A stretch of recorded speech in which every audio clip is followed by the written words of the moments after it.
Hey everyone, welcome back to the Deep Dive. Great to be back. Today we're plunging into some truly profound questions, uh, pulling wisdom from ancient texts right through to modern insights. We really have. We've got a fantastic collection of sources, and they tackle nothing less than, well, the nature of who we are, how we change. And how humanity has wrestled with the ultimate mysteries of existence. Big stuff. It really is. It's a remarkable opportunity, I think, to synthesize these diverse perspectives. So what's the goal today? What's our mission? Our mission for this deep dive, essentially, is to navigate these rich currents of thought and, extract those vital nuggets of knowledge. Nuggets that don't just add to what you know. Exactly. But fundamentally shift how you see yourself and the world. Think of it as maybe a concentrated shot of insight. I like that. Designed to spark those aha moments without the usual information overload you can get with these topics. Precisely. We're aiming for clarity and connection. Absolutely. So prepare for an expansive mental journey, everyone. Yeah. We're going to deconstruct the very idea of self Explore a myriad of paths to inner transformation. and really grapple with the astonishingly varied ways people have conceived of the divine. It's quite a spectrum. It really is. You're going to hear echoes across centuries and cultures, revealing, I think, surprising commonalities. And illuminating differences, too. Get ready to connect some truly fascinating dots. Let's jump in. A. The inner landscape. Deconstructing self and consciousness. A. The elusive I. Unified or fragmented? Okay, let's jump right in then. One of the most fundamental questions humanity has ever asked. What is this self we so strongly feel ourselves to be? It feels so real, doesn't it? That sense of a central me. It does. But Sam Harris, in his book Waking Up, he really challenges our deepest intuition of a singular unified I. He does. He provocatively suggests that this very sense of being a, quote, unified subject is a fiction, A fiction. produced by a multitude of separate processes and structures, which is quite a statement. It really is.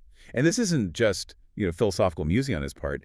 He anchors this in neuroscientific evidence. Right. He points to Roger Sperry's work back in the 50s, wasn't it? Yeah, the groundbreaking split brain research Mm-hmm. showing that the corpus callosum, that thick bundle of nerve fibers connecting the two hemispheres of our brain, The communication bridge. exactly, it cannot fully integrate hemispheric learning. Which is wild to think about. To put that into perspective, it's like, imagine trying to learn to tie a knot with your right hand, right? Okay. And then having to essentially relearn it almost from scratch with your left hand, instead of that knowledge just transferring instantly. So information doesn't just flow freely across. Sperry's experiments showed exactly that.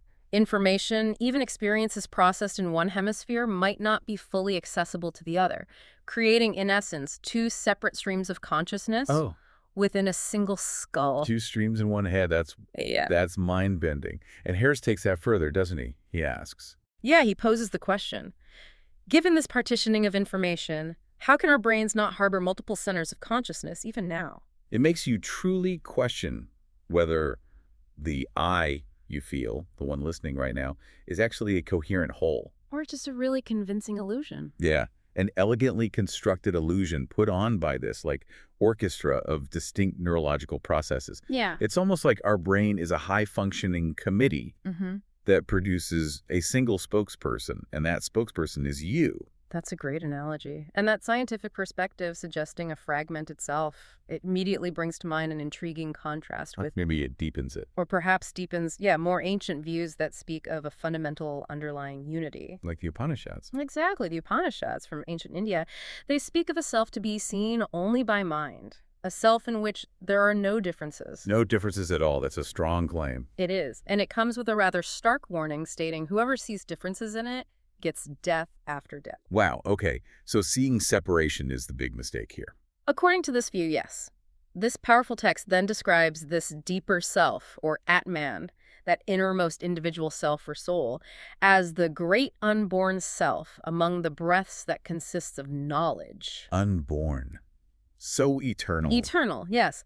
And also the controller of all, ruler of all, overlord of all. It's pointing to something fundamental and unified. So, okay, let's try and square this. On one hand, we have neuroscience showing us a brain operating in distinct, sometimes disconnected parts, almost like compartments. Right, the fragmented view. And on the other, the Upanishads point to this irreducible unity, this core essence, the Atman, that exists beyond the brain's apparent divisions. An Atman that is, in its essence, identical to Brahman, the ultimate reality. The universal consciousness. How do we even begin to bridge those two radically different views? Is the science just describing the mechanics of the instrument? While the Upanishads describe the musician, or the music itself. Yeah. Is that it? That's a beautiful analogy, actually. It suggests that while our physical or mental processes might appear fragmented, like the different sections of the orchestra, there's a deeper, non-dualistic reality of self that we are called to perceive. Perhaps that's the very observer of those fragments. The conductor. Maybe. The Upanishadic view implies that our usual identification with the ever-changing, often contradictory thoughts and feelings. That's the mistake. Identifying with the noise. Right. And true liberation comes from identifying with that unchanging, unified substratum of being.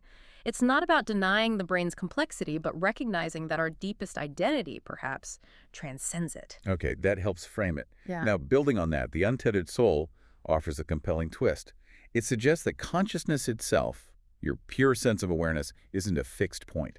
It's more like a field. Exactly. Yeah. A dynamic field that can either narrowly focus or broadly expand. Think about it. You can be intensely aware of just a single finger. Feeling the texture, the warmth. Right. Or you can expand that awareness to feel your entire body sitting here right now, the chair, the air. Or you can get completely lost in a thought. Totally. Lost in a thought or a movie, and you forget your body, forget you're even sitting in a room.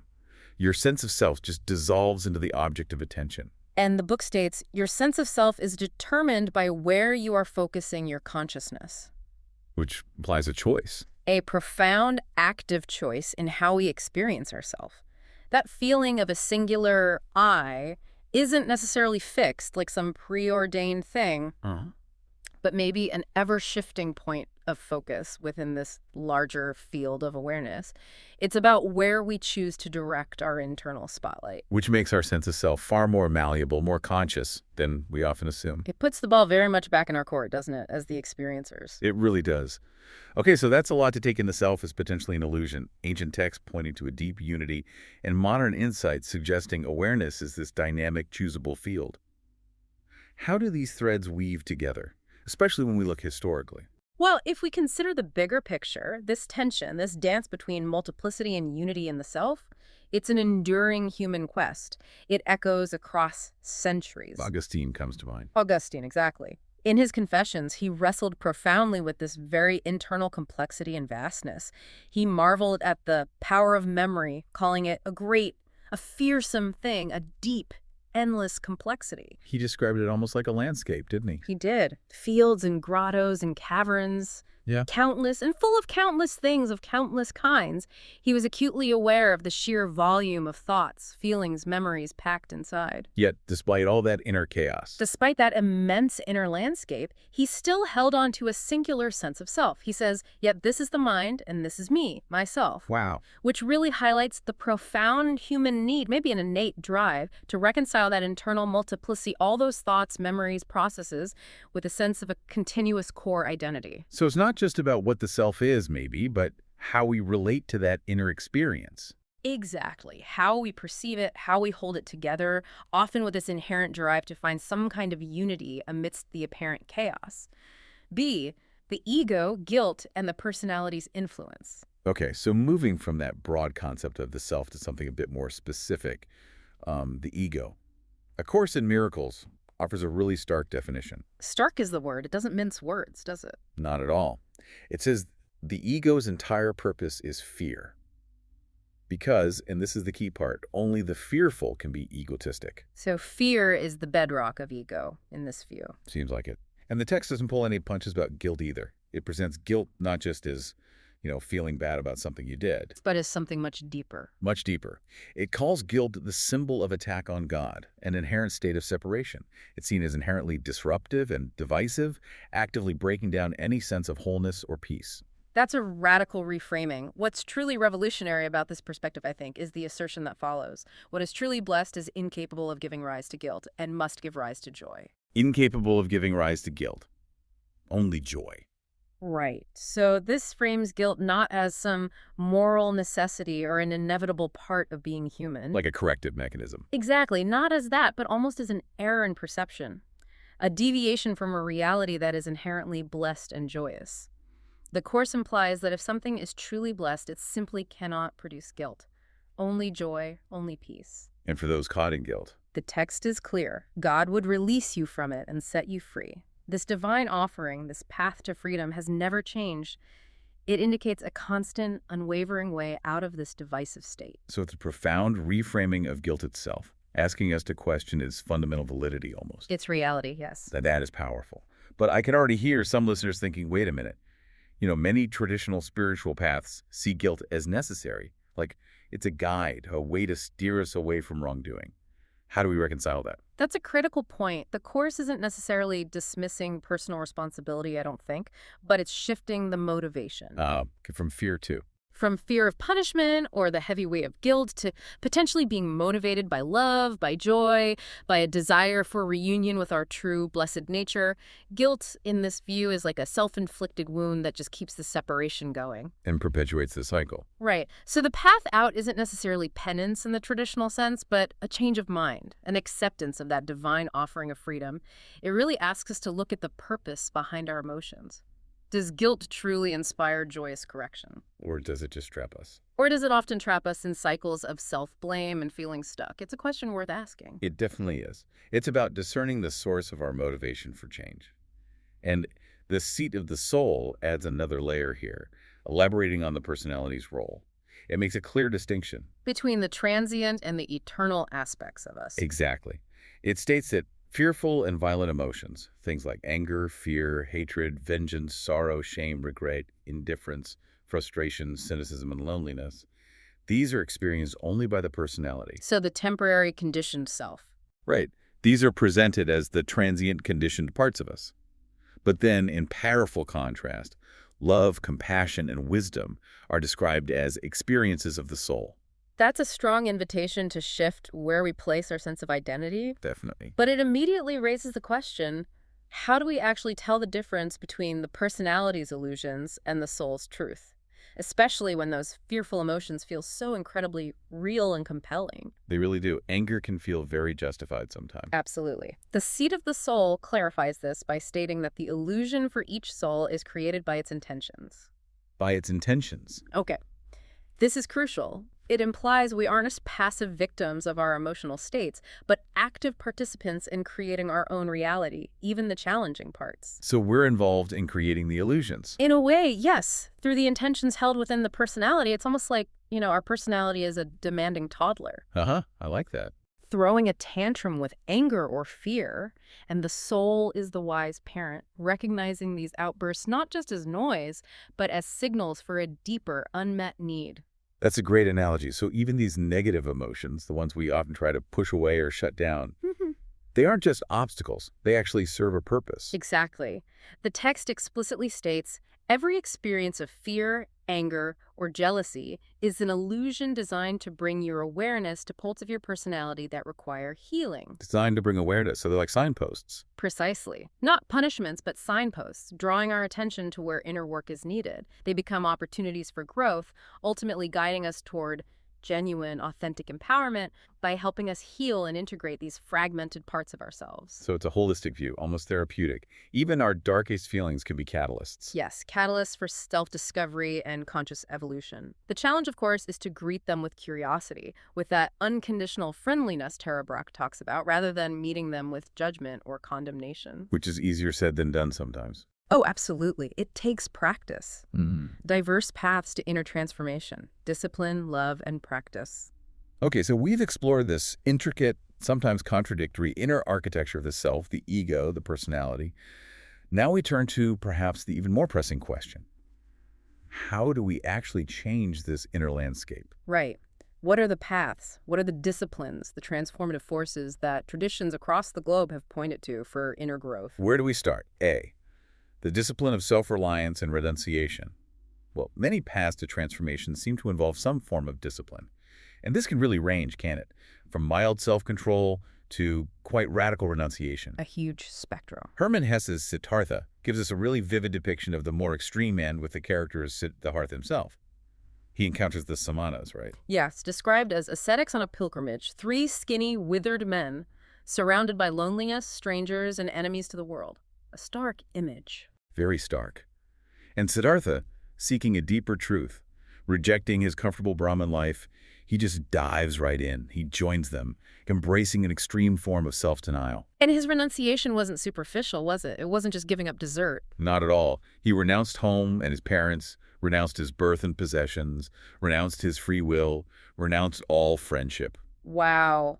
That's a complete severing. Not just physical detachment, but cutting ties with identity, status, relationships, even his own will. In pursuit of what? Spiritual liberation.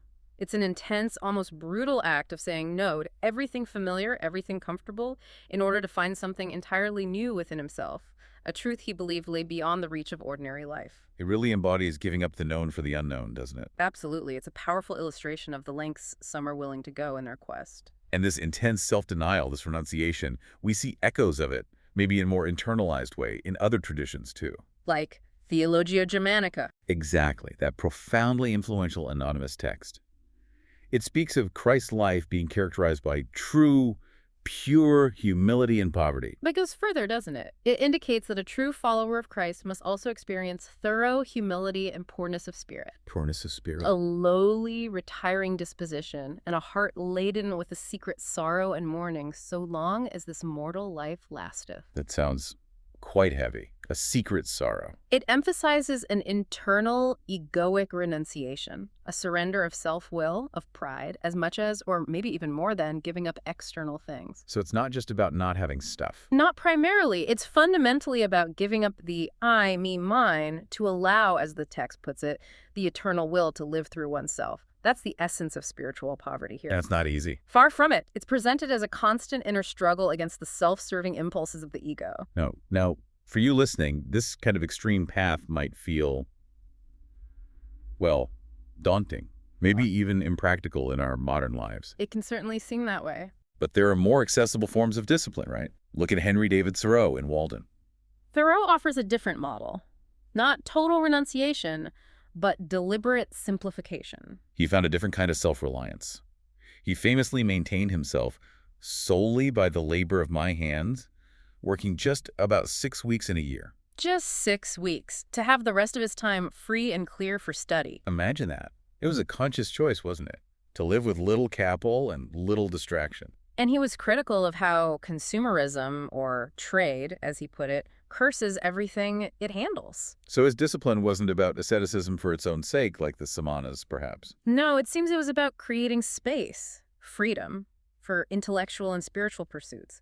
He showed that a focused, intentional life, even if less extreme, can be deeply transformative. It's about prioritizing what truly nourishes your inner life over maybe societal pressures for more stuff. Exactly. His example really speaks to the power of intentional living, of conscious choice in how we structure our lives. What's fascinating here, though, is the underlying principle, whether it's Siddhartha's extreme path or Thoreau's simplification. It's about intentionally creating space. Yes, externally or internally, freeing up energy and time for deeper pursuits. Yeah. And the Dhammapada, the collection of Buddha's sayings, offers maybe a more universally applicable discipline.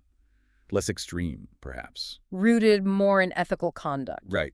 It states, for one in the habit of showing respect, of always honoring elder ones, 4 qualities increase. And those qualities are? Life, complexion, ease, and strength. Interesting. So basic ethical values, respect for others, particularly elders or the wise, they build a stable foundation. That seems to be the idea, a stable, harmonious base for any kind of inner work or spiritual development.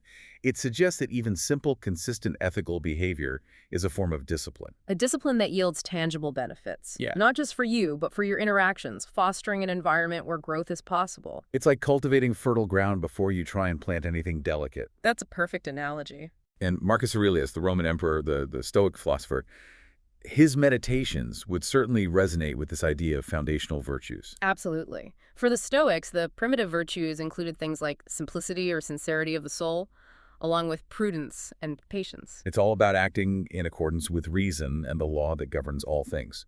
For him, the discipline wasn't so much external denial. But internal management. Yes, managing one's perceptions, one's reactions, choosing to live virtuously, with integrity, seeing that as the path to flourishing, no matter what's happening outside. It's a powerful call to self-mastery from within, emotional and intellectual discipline taking precedence over outward show.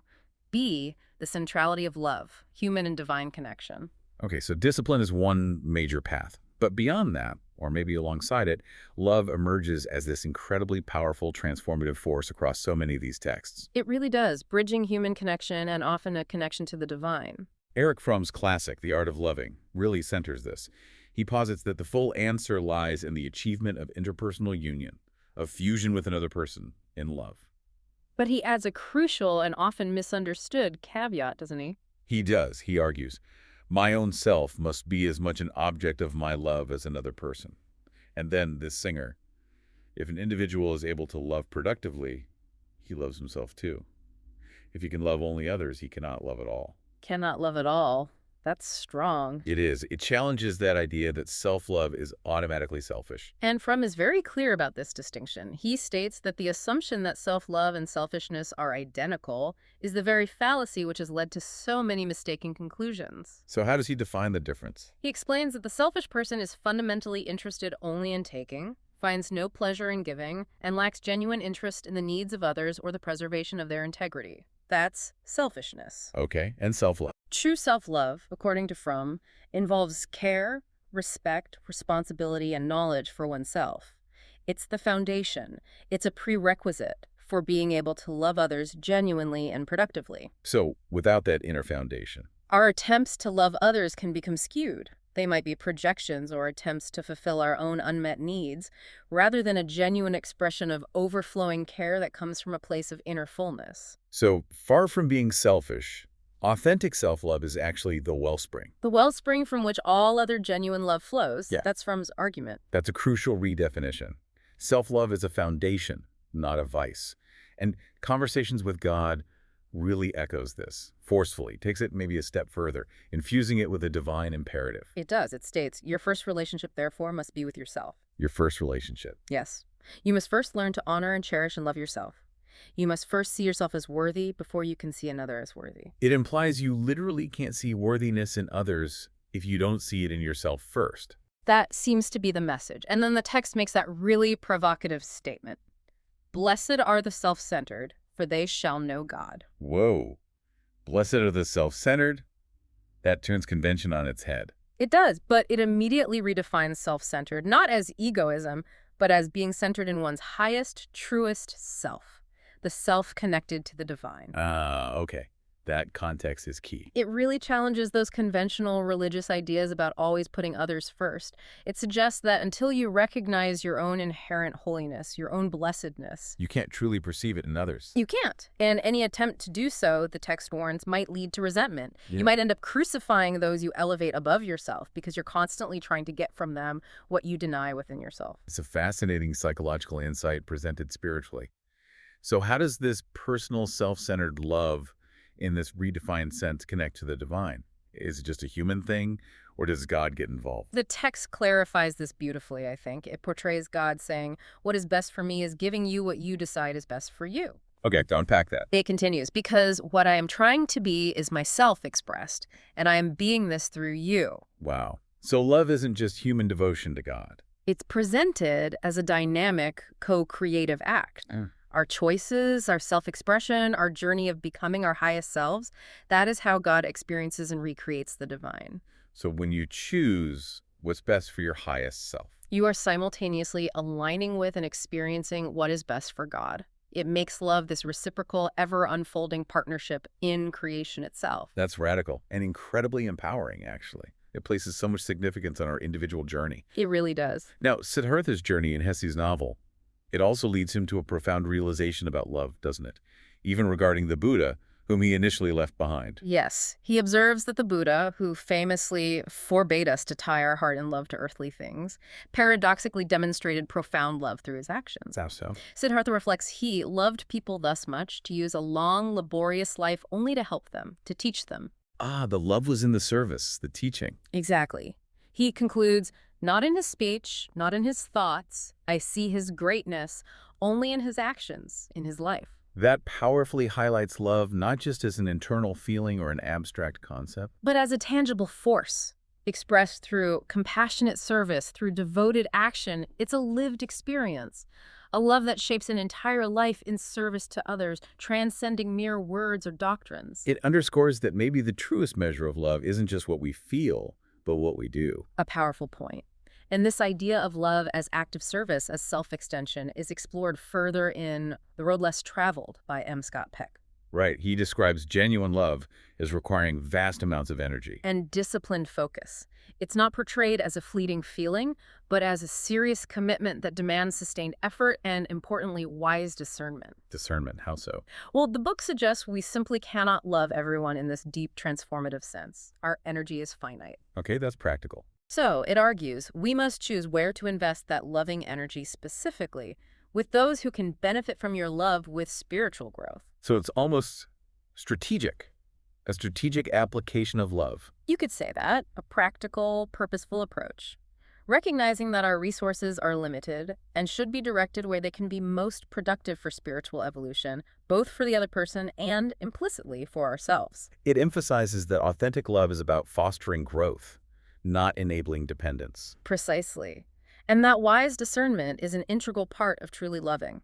It's a reminder that love, in its deepest form, isn't always easy or convenient, but it's profoundly purposeful. See practices for cultivating awareness and connection. Okay, so we've talked about discipline, we've talked about love. How do we practically engage with these profound ideas? How do we cultivate this awareness, this connection in our daily lives? The how-to question. It's crucial. The Power of Now by Eckhart Tolle offers a very direct and remarkably accessible method, doesn't it? It does. Conscious breathing, he says, conscious breathing will gradually put you in touch with the body. How does he suggest doing it? He instructs you to follow the breath with your attention as it moves in and out of your body, just feeling the physical sensation.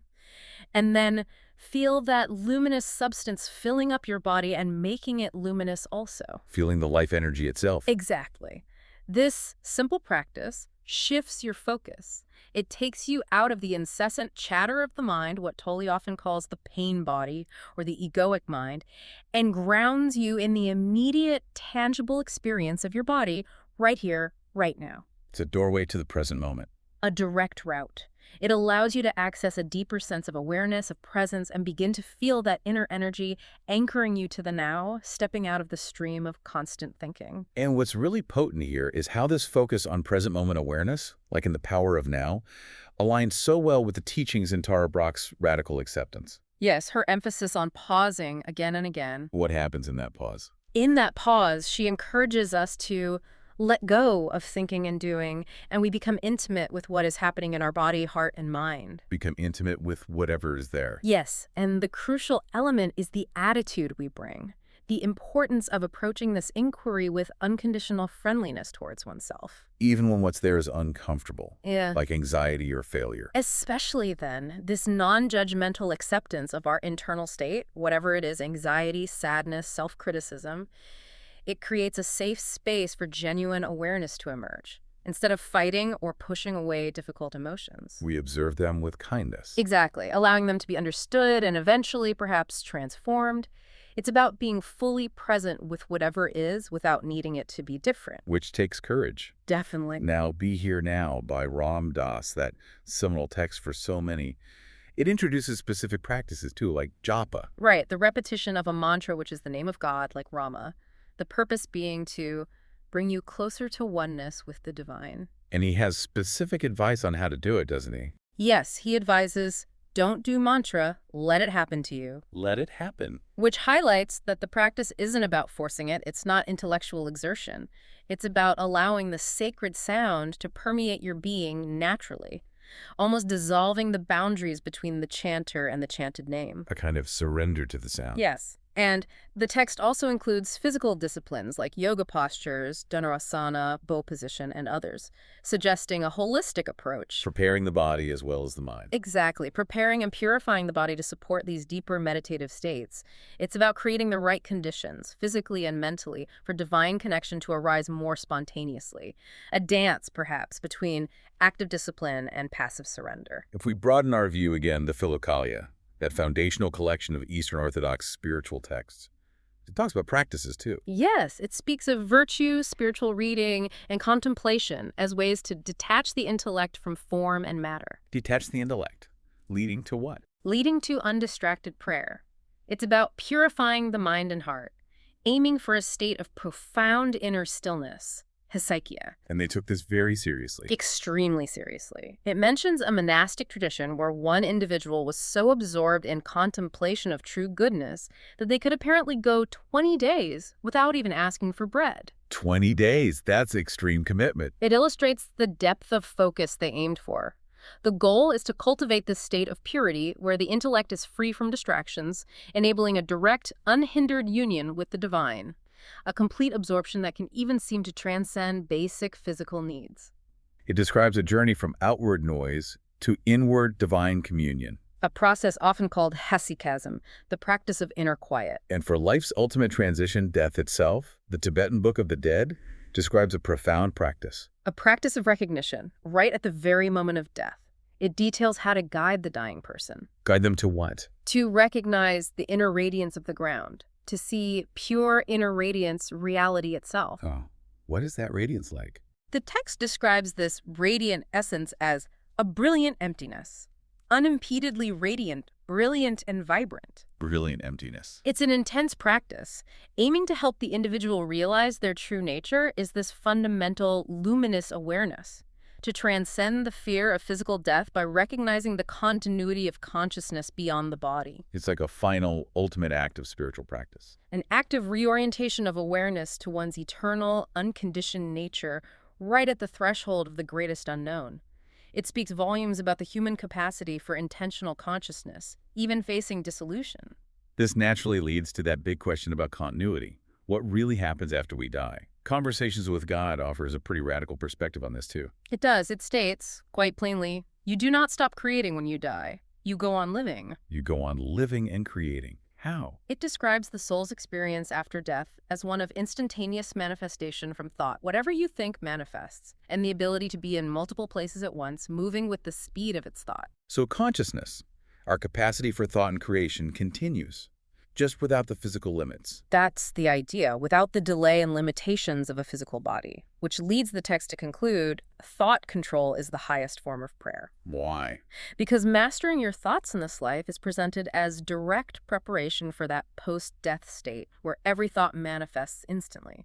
It implies a profound continuity and responsibility for our thoughts, extending beyond physical existence. It really emphasizes the creative power of conscious thought. Immensely. However, a note of caution comes from The Cloud of Unknowing, that remarkable 14th century English mystical text. Yes, a vital caution about interpreting profound internal experiences. What does it warn against? It specifically warns against comforts, sounds, and gladness and sweetness that come from without suddenly, advising that these experiences should be set aside. Set aside. Why? Are those good things? Because, the text suggests, they more often resulting in frenzies and feebleness of spirit than in genuine increase of ghostly strength, meaning true spiritual strength. So not all intense experiences are helpful. Exactly. The text reminds us quite chillingly that the devil hath his contemplatives as God hath his. It urges deep discernment. That's a crucial point. Not all that glitters is gold, spiritually speaking. Precisely. It highlights that not all intense spiritual phenomena are necessarily from a divine source or beneficial for genuine growth. It underscores the need for inner wisdom, for groundedness, to distinguish true illumination from mere psychological or sensory effects, or even deceptive influences. It's a call to look beyond just the feeling, the bliss. And remain rooted in a true, pure intent towards God, or the ultimate, rather than being swayed by flashy external phenomena, however blissful they might seem. True spiritual strength, it argues, is built on discernment, not just ecstatic feeling. 3. The nature of reality and the divine encounter. Okay, so after exploring the self, the paths of transformation, the practices, we arrive at perhaps the biggest question of all. The nature of ultimate reality, the nature of the divine. The peak of the mountain, perhaps? And here's where it gets truly expansive, maybe even contradictory, revealing the many faces of the divine across our sources. Conversations with God, again, offers a profoundly inclusive view, and frankly, rather mind-bending. It really challenges many traditional notions. It proclaims, I am God, I am the goddess, I am the supreme being, the all of everything. It just keeps going. The beginning and the end, the alpha and omega, I am the sum and the substance, the question and the answer, the up and the down of it, the left and the right, the here and the now, the before and the after. It covers everything. Even the apparent opposites. I am the light, and I am the darkness that creates the light and makes it possible. Wow. So God isn't just the light, but the darkness that makes light possible. That's the radical view here. It posits that God cannot experience any part of myself without experiencing all of myself, embracing all duality, all polarities as integral parts of the divine essence. God isn't just the good stuff. God is the all that makes the good stuff possible by contrast. Exactly. A truly magnificent, all-encompassing everything. What's particularly astonishing about this, though, and such a departure from many faiths, is that radical idea that you are creating God. That really turns traditional theology on its head, doesn't it? Suggesting this co-creative relationship. Where our choices, our lives, our experiences actively define and express the divine. That's the explanation. The text says, I have created you so that you might recreate me. Recreate God. It challenges those traditional hierarchies where God is this static external entity watching from afar. Instead, it invites you, the listener, into a deeply participatory role. You're not just experiencing reality, you're shaping the ongoing experience of the divine itself. How's that work? It posits that God wants to know itself experientially, and the only way it can do that is through us, through our choices, our feelings, our lives, making every individual life a sacred act of creation and definition for the ultimate reality. It frames our existence as this continuous dynamic partnership. A divine dance, you might say. Okay. Now, in stark contrast to that all-encompassing co-creative view, the Common English Bible presents a very different dynamic. Very different. Here, God is presented as a distinct, actively intervening, and often judgmental entity. Right. It proclaims, I am the Lord your God who brought you out of Egypt. You must have no other gods before me. Exclusivity is key. And consequences are clear. I, the Lord your God, am a passionate God. I punish children for their parents' sins, even to the third and fourth generations of those who hate me. Oof, that's intense. Yeah. But there's grace, too. Yes. But I am loyal and gracious to the 1000th generation of those who love me and keep my commandments. So this describes a God who sets clear rules, demands exclusive worship, intervenes directly in history, and both punishes and rewards based on obedience. It's a very clear covenantal relationship, specific expectations, specific consequences. This perspective emphasizes divine justice, accountability, and the importance of adherence to divine law and a singular omniscient God. And the Torah reinforces this, right, with direct commandments. Yes, instructions like sanctify yourselves, therefore, and be ye holy, for I am the Lord your God, alongside those explicit warnings against worshiping other gods. And the Quran. Similar themes. Similarly, the Quran emphasizes a God who is author of all being, omniscient. It promises forgiveness and a glorious recompense for believers. Through it also judgment for disbelievers. Yes, bringing shame in this present life and on the day of resurrection, a way to a punishment most dire for those who reject the path. So these Abrahamic traditions, in their different ways, really underscore this belief in a relationship framed by covenant, obedience, consequences. A powerful foundation for moral and spiritual life for billions. They present a personal God who interacts directly with humanity, establishing a moral order and expecting adherence to specific commandments. A sharp contrast to the more abstract, all-encompassing divine we saw earlier. Okay, switching gears again. The Bhagavad Gita. This introduces Kanta as the supreme personality of Godhead, offering yet another distinct conception. Yes, a personal yet supreme divine being. And the text states, no one can understand Kanen as he is by the blunt material senses. So intellectual understanding or sensory perception isn't enough? Not according to the Gita, but he reveals himself to the devotees, being pleased with them for their transcendental loving service unto him. Ah, so it was about devotion. Exactly. The text places immense importance on bhakti yoga, the yoga of devotion, as the primary path to understanding the science of Kana, or the science of God. So it's not just about intellectual comprehension. But about a personal, loving relationship with the divine. Revelation is granted based on the sincerity and purity of that devotion. It suggests God is approachable, is knowable. But only through this specific heart-centered path. A path that transcends ordinary senses and purely intellectual inquiry. A path of surrender and loving service. Okay, this huge diversity is striking. Which raises an important question.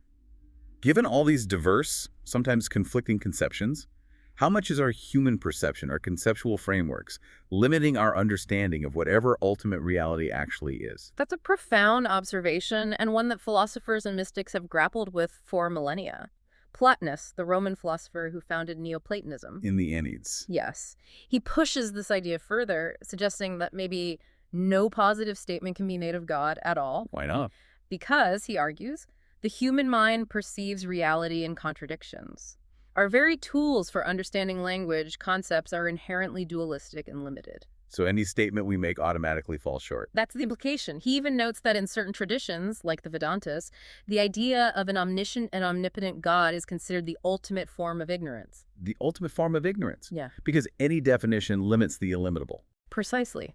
This aligns with the namelessness of the Tao in Taoism, and Meister Eckhart's mystical concept of God as absolute nothing, meaning nothing conceivable or definable. This is apophatic theology, right? Sure. Defining God by what God is not. Exactly. A negative theology, focusing on what God is not rather than trying to capture what God is in words, acknowledging that any human attempt to define the ultimate through language or concepts will inevitably fail to grasp its true, ineffable nature. It's about transcending the limits of the mind and language entirely. To experience directly rather than define intellectually. And the Upanishads, circling back to our earlier discussion of the self, they align with this idea too, don't they? This ultimate unity, non-differentiation. Yes, suggesting the true self, Atman, and ultimate reality, Brahman, are one beyond all distinctions. It states, it is to be seen as one, immeasurable, steadfast. And it advises the wise. Not think on many words, for that is mere weariness of speech, pointing towards an intuitive, non-conceptual knowing. A knowing of the self that transcends the limits of language and intellectual thought. It's about a direct, immediate experience of fundamental unity, rather than piling up knowledge or definitions. A silent, internalized understanding that goes beyond the fragmented world of our usual thinking. B, navigating suffering, fear, and the search for meaning. Okay, so in light of all these deep, sometimes dizzying spiritual insights into self and the divine, how do we actually face life's inevitable suffering? How do we find meaning when things get tough, when life feels messy and challenging? The million-dollar question, how do we live this? Viktor Frankl in Man's Search for Meaning offers such a powerful perspective, drawn directly from his harrowing experience in Auschwitz. An unimaginable experience. He observed that prisoners, after the initial shock, often reached a point where they no longer feared death. And he profoundly argued that man can live and even die for his dreams and values. That phrase you mentioned, demi marai impian dan nilahidamia, meaning for his dreams and values, is just incredibly powerful coming from that context. It truly is. And Frankl identified what he called the existential vacuum, that feeling of emptiness and meaninglessness, as a major root cause for modern societal problems, like depression, aggression, and addiction. So meaning isn't just nice to have, it's essential. For Frankl, absolutely. Even in the most extreme suffering, meaning is not only possible but essential for human survival and flourishing. And it's often found in pursuing a purpose beyond just staying alive. What's particularly resonant, I think, is Frankl's insight that a core human meaning can often be found in helping others discover their meaning. It becomes generative. So it's not just about my personal survival, my meaning, but it ripples outwards. Exactly. He believed that the world is in a bad state, but things will get worse unless each of us does their best. This connects our individual transformation and search for meaning directly to a collective responsibility. It's not just personal salvation. No. It's about how our actions, our choices, our ability to find meaning even in suffering resonates outwards. By finding and living our own meaning, especially through service or contributing to others' meaning-making, we become active agents in improving the human condition. It demonstrates that suffering, when we find purpose in it, can lead to profound growth and even altruism. A powerful call to responsibility even in the face of hardship. Now, Pema Chodron, in When Things Fall Apart, offers a different, almost counterintuitive perspective on suffering. Very counterintuitive for many. She suggests that reaching our limit is like finding a doorway. Not a wall. Like finding a doorway to sanity and the unconditional goodness of humanity, rather than meeting an obstacle or a punishment. That's a radical reframe. It truly is. Viewing moments of collapse when things fall apart, not as failures, but as openings. Opportunities for profound insight and growth. And how does she suggest we approach these moments? She teaches us not indulging or repressing difficult emotions, neither acting them out uncontrollably nor stuffing them down. So what's the middle way? To let the energy just be there. Through meditation, fostering that radical acceptance we talked about earlier, cultivating a compassionate, open-hearted presence with whatever arises. Exactly. Transforming suffering into a path for deeper understanding and connecting to our own fundamental goodness, rather than seeing it as a problem to be fixed or escaped. Instead of fighting reality, You lean into it. you lean into it, trusting that wisdom and compassion can emerge even from deep discomfort. It's a very courageous approach to pain. Definitely takes courage. Now, if we connect this to the bigger picture, Dietrich Bonhoeffer, the German theologian who resisted Nazism, In The Cost of Discipleship. he presents an equal profound, though quite different perspective on suffering. He speaks of the immeasurable grace and privilege of suffering for Christ. Privilege. That's a strong word in this context. It is, where Christ vouchsafes his followers the closest fellowship with his sufferings, the blessed martyrs. This elevates suffering, doesn't it? When endured for a higher purpose in this case, for Christ it becomes a form of profound spiritual connection, even glory, So it's not just about acceptance, like Pema Chodron might emphasize. but about actively embracing suffering as a path to identification with the divine, a participation in the transformative power of sacrifice, mirroring Christ's own suffering, This perspective frames suffering not as something to be merely transcended or accepted. but as a privileged means of deepening one's spiritual bond and embodying faith. It's a profound and challenging call to a costly discipleship, where suffering itself can be seen as a spiritual gift. Very different flavor. Yeah. And Course in Miracles, again, offers yet another path, focusing on freedom from guilt and fear through recognizing God's unchanging nature. Yes, it states that God would release you from it, guilt and fear, and set you free. Now, The text emphasizes that his sane answer tells you what you have offered yourself. Fear, guilt, separation is not true, but his offering to you love, peace, unity has never changed. so grace is always available. It highlights the constant availability of divine grace, of a loving, unchanging reality that exists beyond our fearful perceptions and self-imposed guilt. It's a reminder that we're not fundamentally condemned by our mistakes. And that this unwavering divine love is always there. Always there to lift us out of our self-created suffering, simply by accepting this truth, by choosing to align our minds with it. It offers a path of immediate forgiveness and release from what it considers a painful, self-imposed, ultimately unreal reality. So when we look across these incredibly diverse traditions, Frankl finding meaning through purpose, Pema Chodron's radical acceptance, Bonhoeffer embracing suffering for Christ, the Course seeking divine release from guilt, is there any common thread in how suffering is presented, despite such different approaches? That's an excellent question to wrap our minds around. While the theological frameworks and the prescribed responses vary tremendously, many seem to converge, interestingly, on an inner shift. An internal reorientation. Yes. Whether it's a shift in perception, seeing meaning where there was none, a cultivation of inner resilience, radical acceptance, or a surrender to a higher purpose or divine grace. The emphasis is almost always on transforming our internal state, our relationship to the suffering, rather than solely focusing on changing the external circumstances. That makes sense. William James, in The Varieties of Religious Experience, he touched on this too, right? How our subjective experience, our temperament, influences things. He did. He noted how our subjective makeup influences our exalted soul flights, our religious experiences, and that different temperaments, whether you're naturally hard or soft, proud or humble, might actually require different religious incentives, different approaches to navigate life's inevitable discords and find meaning. So there might not be one single right way to deal with suffering. That seems to be a key takeaway. Ultimately, across these diverse paths, it often comes down to transforming our relationship to suffering, finding meaning or connection within it, rather than necessarily eliminating it entirely from the human experience. Outro. Wow. Okay, let's try and unpack some of that. What an extraordinary journey we've taken today. It really has been expansive. We've traversed ancient scriptures, modern psychological and spiritual insights, profound personal narratives, really stretching our understanding of what it means to be human. We've explored the intricate nature of the self, its potential fragmentation, its underlying unity. We delved into these diverse paths to inner transformation through rigorous discipline, through expansive love. And we've grappled with the many, many ways humanity conceives of ultimate reality, the divine, from that all-encompassing co-creator. To a passionate, covenant-making God and everything in between. Indeed. And if we connect all these threads back to the bigger picture, what have we really seen? Cool. We've seen that these wisdom traditions, despite all their apparent differences in culture, in form, even in specific doctrines, they consistently invite you, the listener, to do something profound, Which, to engage in a deep exploration of your inner world and your place within the larger cosmos.